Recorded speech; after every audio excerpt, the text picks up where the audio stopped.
We're big fans of Hyundai's N performance vehicles here at Cars.com, and I even owned a Veloster N for a time. But this is the 2025 Ioniq 5N, Hyundai's performance EV. We're here at Great Lakes Dragaway in Union Grove, Wisconsin, to find out if it can appeal to enthusiasts the same way that its gas-powered siblings can. So let's find out.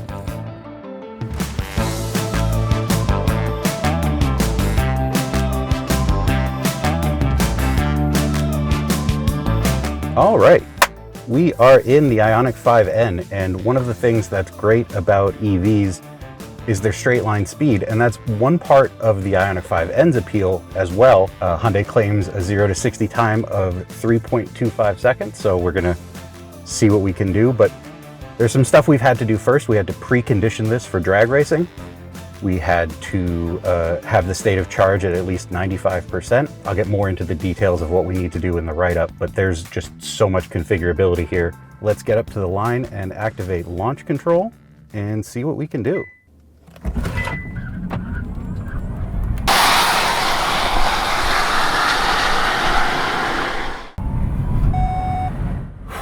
That was 3.3 seconds, 0 to 60. That was almost effortless. No frills, it was just, oh, you're ready to go. Let go of the brake. And I was like, all right. And then, boom. All right, we have switched lanes. We are still at 97% state of charge. The battery is at 97 degrees. Motors are a little bit warmer.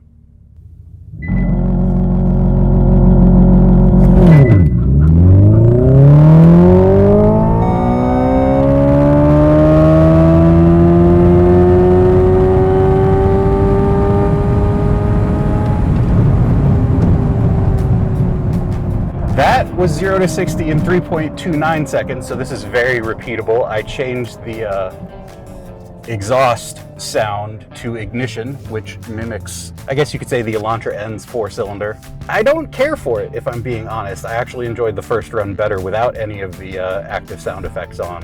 We'll see what you guys think. I'm going to run it in all of the settings, which include ignition, which is the Elantra N 4-cylinder, evolution, which mimics a concept that Hyundai built, an EV concept, and then there's supersonic, which is sort of like a futuristic jet fighter. I've never really been a fan of fake exhaust noises in cars, so if you like it, cool. You don't have to have it on if you don't want to. Gotten all the way down to 96% state of charge.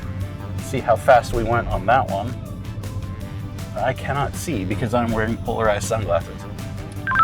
So it turns out I can't read the board, so how'd that one go? Same, you had 123 miles an hour.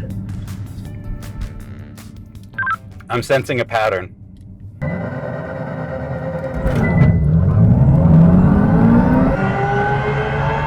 Another 3.30 to 60.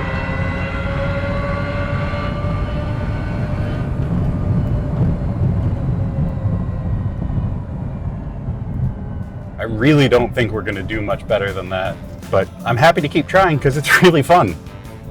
But yeah, this is a blast. I'm having a ton of fun doing it. I don't feel like I'm missing out on not having a gas engine powering this at all, but I'm also not of the mind that this pandering to enthusiasts, for lack of a better term, that I can come up with right now. Really not sure if that's the way to go. I would rather have no sounds, I think, at least from what I've heard so far.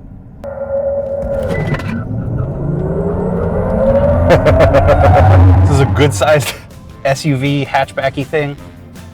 Weighs almost 2.5 tons. Not really small. Very roomy inside too. The redesigned center console for the N gives you a little less space than the traditional one. I love this car. I loved it before it had an N version. I love the N version.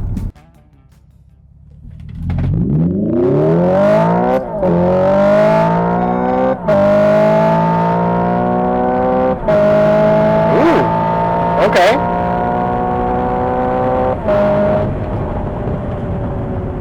So we just tried NE shift in automatic mode, so that simulates the 8-speed dual clutch that you can find in Hyundai's other N cars when you're not getting the manual version. And that was interesting. There's a little bit of a lurch on upshifts. We got all the way up to 5th gear. This is still technically a single speed all electric vehicle. There is no actual 8-speed transmission, but it simulates it.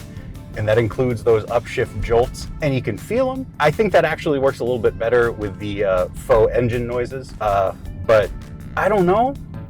I think that's a more appropriate setting for a different kind of track driving. Straight line speed is all well and good, but two of the other parts of the Ioniq 5N equation are what Hyundai call corner rascal and racetrack capability. And while we don't have a full-size racetrack, we do have this handling course.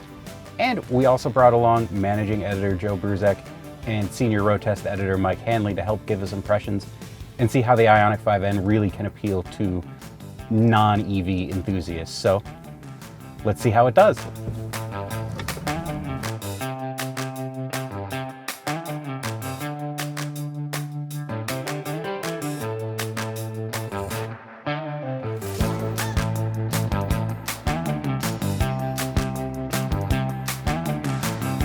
That is probably the craziest experience I've ever had driving. That felt natural and completely alien at the same time. I'm going to do that a few more times, but that's fun. This is fun. That's the important thing here. This is fun.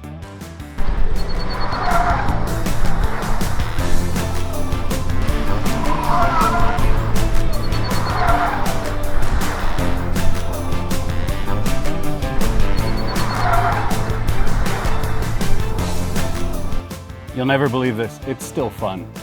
I think the most frustrating thing right now is that not all of these settings work in concert. You can only choose one or the other, and the first run I did, I used the N pedal, which sort of is like a racing version of regenerative braking.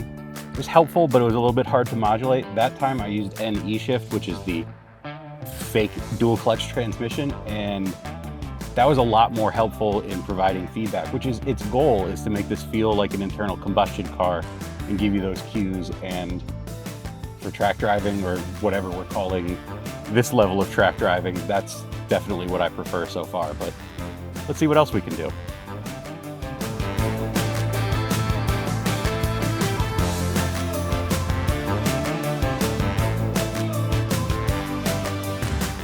We've tested the regular Ioniq 5 numerous times, including on a cone course just like this. I'm leasing an Ioniq 5 SEL all-wheel drive right now. This does not feel like an Ioniq 5. This feels like a completely different car. It's really sharp, it's really eager, it's insanely fun. I'm gonna keep going.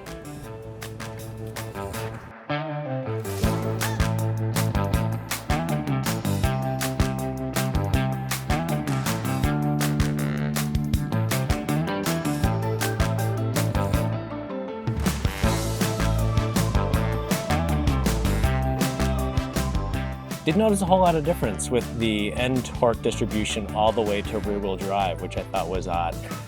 Front end felt a little lighter, and it didn't feel as quick, but overall, not getting a real rear wheel drive sense from the vehicle, even with this all the way to the right. So maybe the N drift optimizer may get me that feel that I'm looking for. So let's switch that on and give it a try.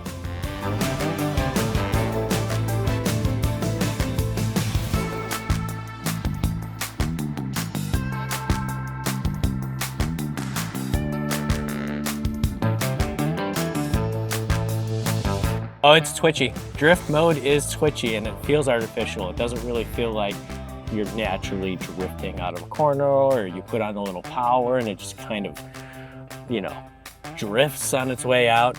It felt like it was kicking it in the butt to kick the rear end out.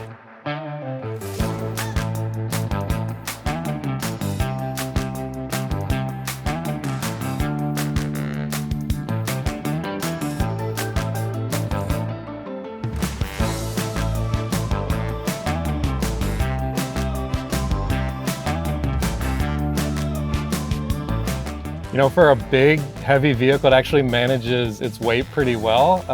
And you can rotate the back a little bit when you get on gas coming out of the corners. And, I like the sounds it's making in that kind of simulated shift feel. It actually works on this autocross course.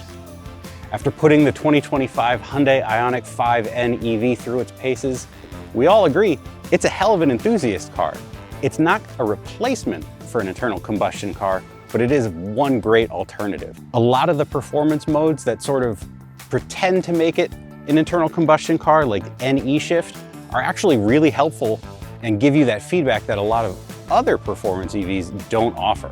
Now, while this isn't a cheap car, it is a lot of performance for the money and actually outperformed a ton of much more expensive cars, both all electric and internal combustion. And it's not without its compromises, but what performance car isn't without its compromises? For the full write-up, including all of our track numbers and more details on our testing, you can find it all at Cars.com/news.